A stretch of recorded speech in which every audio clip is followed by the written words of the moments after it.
बाउनले कहिले च्याउ खाओस् न, च्याउको स्वाद जानोस् भनेर यो भनाइ चाहिँ कसले भनेको होला कि च्याउ यस्तो धेरै मिठो हुन्छ यो च्याउ है, कसले भनेको होला कि बाउनले खाँदैन भनेर चाहिँ।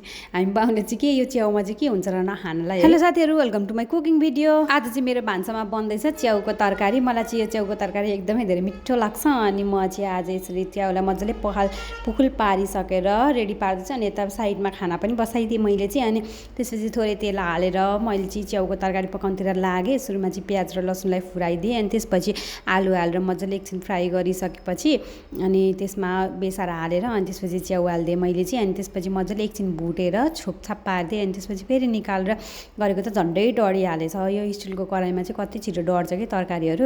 अनि त्यसपछि मैले टमाटर हालिदिएँ। टमाटर मजाले पाकिसकेपछि चाहिँ मैले यसमा मसला हालिदिएँ। अनि त्यसपछि मैले थोरै पानी हालेर एकछिन छोपेर मजाले पकाइदिएँ, मजाले पाकोस् भनेर। अनि त्यसपछि यसलाई चाहिँ लतक्कै ग्रेभी टाइपको भएको थियो। अनि मेरो चाहिँ तरकारी पाकिसक्यो, रेडी भइसक्यो। अनि मैले त्यसपछि खाना पस्किनेतिर लागेँ। अनि खाना पस्किएर यसरी अचार अनि अलिकति मोही लिएर अनि मैले चाहिँ खाना खाएँ। Thank you for watching, bye by.